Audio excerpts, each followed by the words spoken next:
بيدعوني ان انا يعني ادوس في الموضوع معاه في النادي.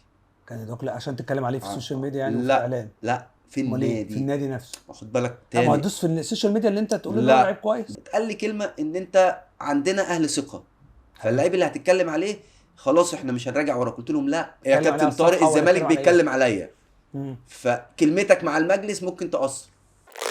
مين تاني اتسالت عليه في نادي الزمالك؟ هما الثلاثه دول وشحاته طبعا.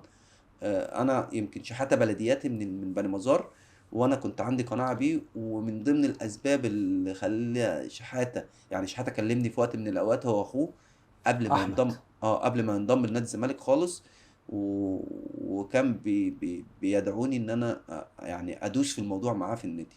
كان يدعوك لا عشان تتكلم عليه في السوشيال ميديا يعني وفي لا الاعلام؟ لا، في امال ايه؟ في النادي. النادي نفسه؟ واخد بالك لا ما تاني؟ هتدوس في السوشيال ميديا اللي انت تقول ان هو لعيب لا كويس. لا لا لا، امال ايه؟ ما هو انا قلت لك في البدايه يا حامد، انت مش مركز معايا ولا ايه؟ ركز. لا انا قلت مركز لك ان متخافش. في بعض الاوقات بتسأل على لعيبه. ماشي، ما ده احنا خلاص احنا خدناه. بقول لك اللعيب كلمك، هو ايوه هل كلمك كلمني ان انا عشان تتكلم ادوس. عليه في لا مش سوشيال. الاستوديو التحليلي؟ لا لا لا لا لا. هل اكلمك عشان يا تتكلم عليه على كابتن طارق الصفحه ولا الزمالك اتكلم على ايه؟ بيتكلم عليا، مم. فكلمتك مع المجلس ممكن تأثر. حلو. بس يبقى احنا كده خدنا عنوان، ايه واحنا عشان كده عايزين ناخد عنوان اللي قلنا هو؟ كلمتك مع المجلس.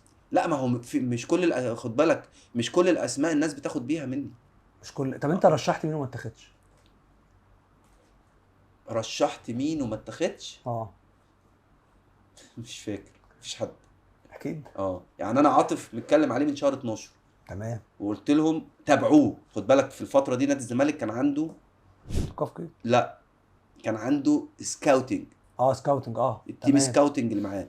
فانا قلت الواد ده لعيب كويس، لان انا كنت بحلل دوري المحترفين في قناه اونو في الراديو. صح. فشفت الولد كويس واتفرجت عليه مره واثنين وثلاثه، وكان طنطا عشان نادي جماهيري بيذيعوا له كل الماتشات. حلو. فمتابع الماتشات بتاعته كويس وبتفرج عليها كويس عشان بطلع احلل الماتشات دي.